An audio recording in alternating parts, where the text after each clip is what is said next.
Bonjour amis bricoleurs. Aujourd'hui on va recycler du papier. Donc, on va commencer par former un cadre avec le litho. Un cadre comme celui-là. On va en construire deux. Et ensuite on va venir mettre cette moustiquaire avec une agrafeuse. Après on va pouvoir commencer à recycler le papier.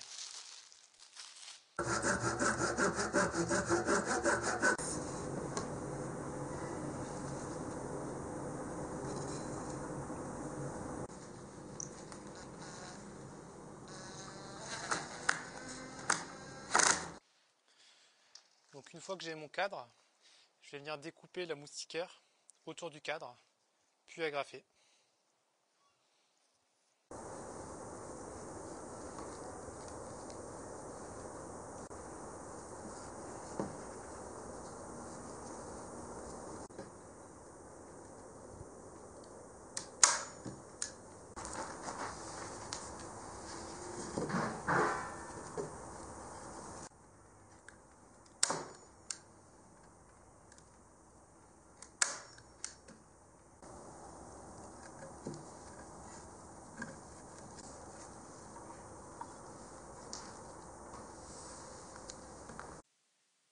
On se retrouve en intérieur pour le recyclage du papier. On aura besoin d'une grande machine d'eau, de tissus, d'un mixeur, des cadres qu'on a fabriqués avec la moustiquaire. On aura également besoin bien sûr de papier et de carton. On va commencer par couper le papier avant de le mixer avec un peu d'eau dans le mixeur. Ensuite on va insérer le mélange pâteux dans la grande machine d'eau. Après on va pouvoir filtrer avec notre moustiquaire avant de mettre le papier du coup sur le tissu.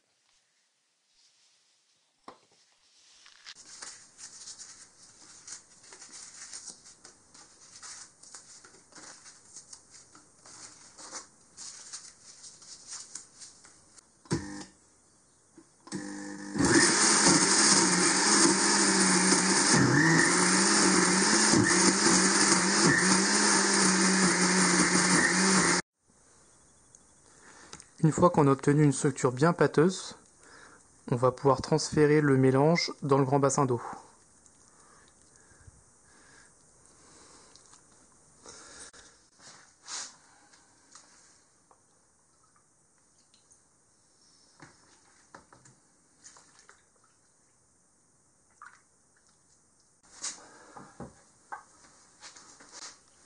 Donc là maintenant j'ai superposé les deux cadres, l'un avec moustiquaire, l'autre sans moustiquaire.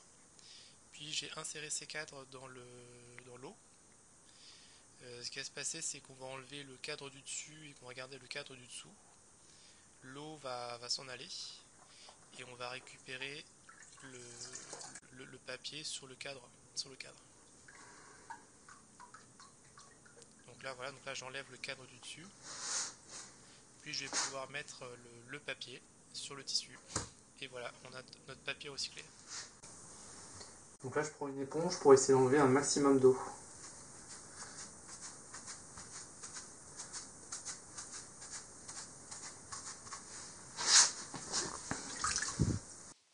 Pour faire une deuxième couche, on va mettre du tissu sur la couche précédente et on va recommencer l'opération.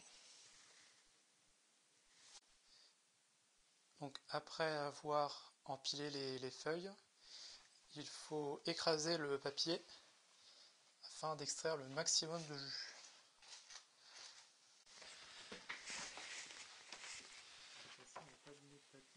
Donc le papier a séché pendant plusieurs jours. Je l'ai aussi aplati à plusieurs reprises. On va faire ensemble la découverte du papier. Donc on va retirer délicatement le tissu de façon à ne pas abîmer le papier qui est encore très fragile. Donc, voici le résultat. Donc on a du papier carton solide, mais quand même avec des marques très importantes par rapport au tissu. Par contre on peut très bien écrire dessus. Donc le tutoriel se termine. Merci à vous d'avoir suivi la vidéo jusqu'au bout.